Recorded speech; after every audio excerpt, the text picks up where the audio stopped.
Hola artistas, hace año y medio contacta conmigo una persona para decirme que trabaja en una compañía de teatro musical andaluza en la que se están haciendo musicales calcados a obras de Disney y que no sabe si eso es legal.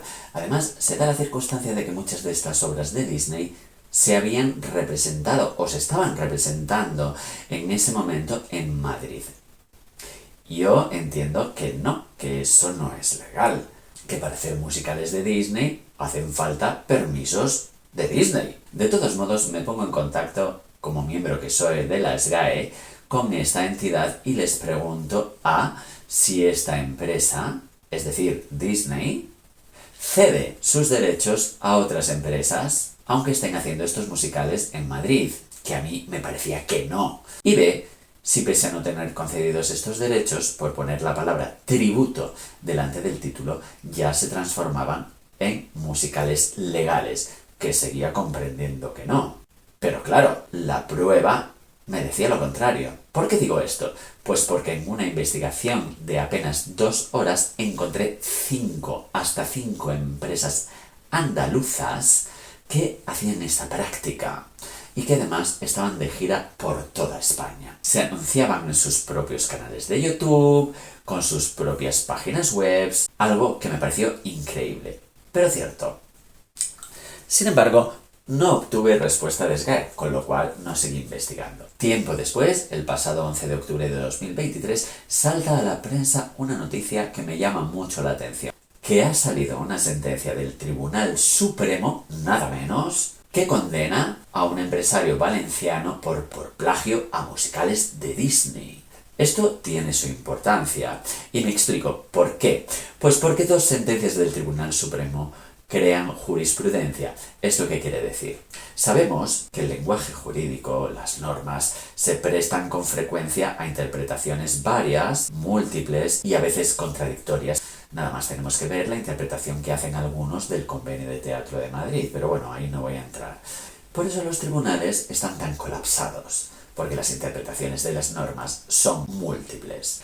Hacen falta 2 sentencias del Tribunal Supremo, del Alto Tribunal, que en casos similares argumenten lo mismo e interpreten con los mismos fundamentos jurídicos, es decir, con las mismas leyes, lo mismo en casos similares, para que esas sentencias, o sea, eso que deciden, que se fija en esa sentencia, vinculen al resto de los tribunales más bajos y se tengan que ver obligados a fallar del mismo modo que el Tribunal Supremo.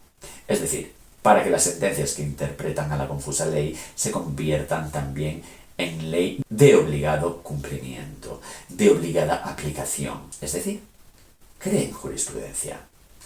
El caso, y aquí empieza lo curioso, es que esta misma noticia que yo veo publicada en prensa por primera vez el 11 de octubre de 2023, vuelve a aparecer en prensa un mes después, el 16 de noviembre de 2023.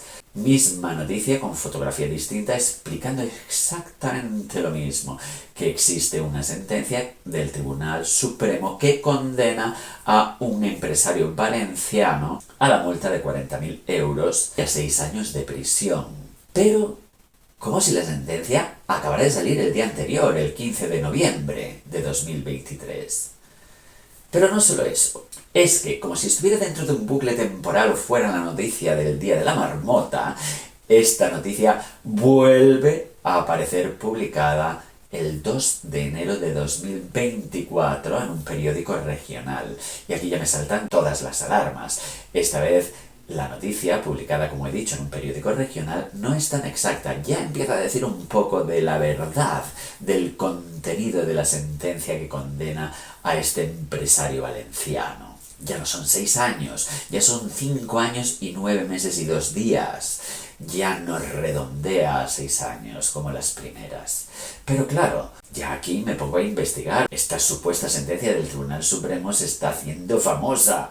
Y cuando ya llevaba 3 semanas sin encontrar esa sentencia, al final me voy a la fuente y pregunto no solo a una íntima amiga que es jueza, sino además pregunto directamente en el Consejo General del Poder Judicial. con los datos que ponía precisamente en estos 3 artículos de prensa, a ver si me podían enviar esa sentencia que no se había publicado en ninguna base de datos.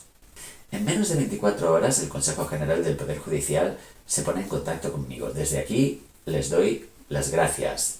Y me dicen que con los datos que facilité, que provenían de esos artículos, solo existe un auto, que no una sentencia, de inadmisión de un recurso de casación a una sentencia original que es del Tribunal Superior de Justicia de la Comunidad Valenciana. Y que la sentencia original es de 16 de noviembre de 2022. Es muy curioso que una de las noticias sale justo un año después, 16 de noviembre de 2023, una de las noticias que ya hemos hablado. ¿Qué quiere decir esto? Pues que no existe ninguna sentencia del Tribunal Supremo, por lo menos en este caso. Lo que existe realmente es una sentencia del Tribunal Superior de Justicia de la Comunidad de Valencia, que efectivamente condena a este empresario valenciano a 5 años, 9 meses y 2 días, y que es del año de 2022, es decir, con el contenido descrito en esos artículos que analizaban esa supuesta sentencia del Tribunal Supremo, alrededor de la cual se ha producido esta leyenda urbana.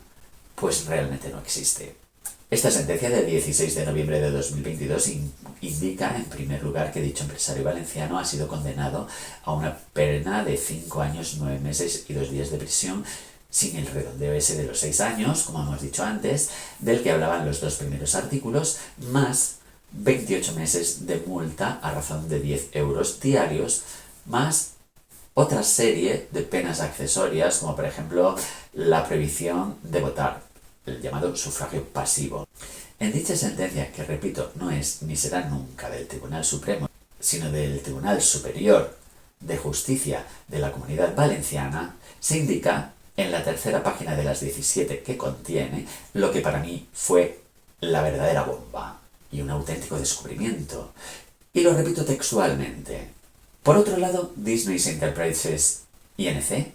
tiene registrado a su nombre una serie de composiciones musicales ligadas a la banda sonora de las obras del Rey León y Mary Poppins, de las cuales es titular exclusiva, y la gestión de estos derechos en España, atención, aquí viene lo bueno, no es llevada por la Sociedad General de Autores SGAE, ni otra entidad similar o de similar naturaleza.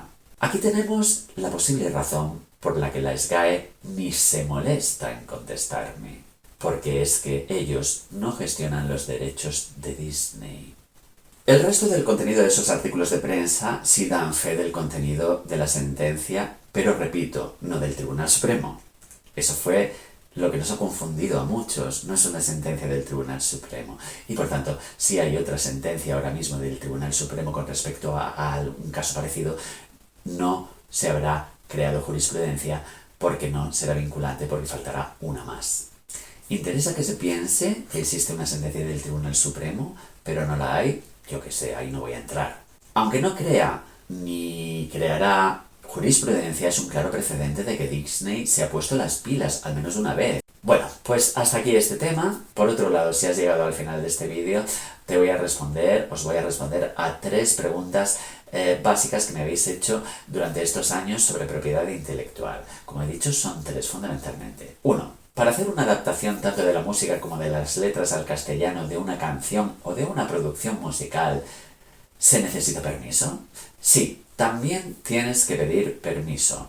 En este caso, directamente a Disney. O a quien tenga sus derechos en España, que normalmente suele ser Stage, porque las adaptaciones al castellano les pertenecen a ellos. En otros casos, sí hay que pedir permiso a SGAE, que es la que contacta con los autores.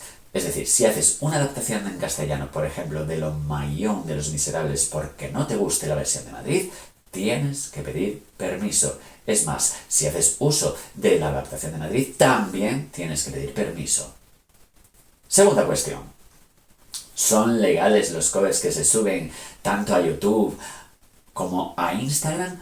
Pues te digo desde ya que no. No son legales, son también ilegales. Pero si lo hace todo el mundo, pues ya, pero el que lo haga todo el mundo no los convierte en legales. ¿Qué pasa? Entonces, ¿por qué no se persiguen si son tan ilegales? Bueno, pues porque normalmente cuando subes un cover a YouTube es muy raro que lo hagas mal. Es decir, que normalmente no subes un truño, subes un cover para lucirte, porque lo haces muy bien. Y eso no perjudica ni a la canción ni al autor, normalmente. Y también porque es imposible perseguir a todo el planeta. No se puede demandar a todo el planeta. No hay dinero suficiente para ello. No hay tiempo suficiente. Entonces, ¿los tributos que se hacen por toda España son legales o ilegales? Pues no, no son legales. Son presuntamente ilegales. ¿Por qué no se persiguen? Pues por lo que te he dicho antes. ¿Sabéis lo que cuesta un proceso como el que ha dado lugar a la sentencia de Valencia?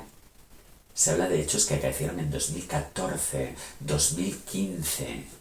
Hay otra sentencia del Mercantil de Valencia que condena a este mismo empresario a una multa de 80.000 euros y la prohibición de seguir haciendo estos musicales, que es más importante que la segunda, que es la que le ha supuesto una condena penal de 5 años y 9 meses, apoyándose en que este empresario siguió representando, aun con la prohibición hecha por el Tribunal Mercantil, por el Juzgado de lo Mercantil, de seguir adelante con las representaciones.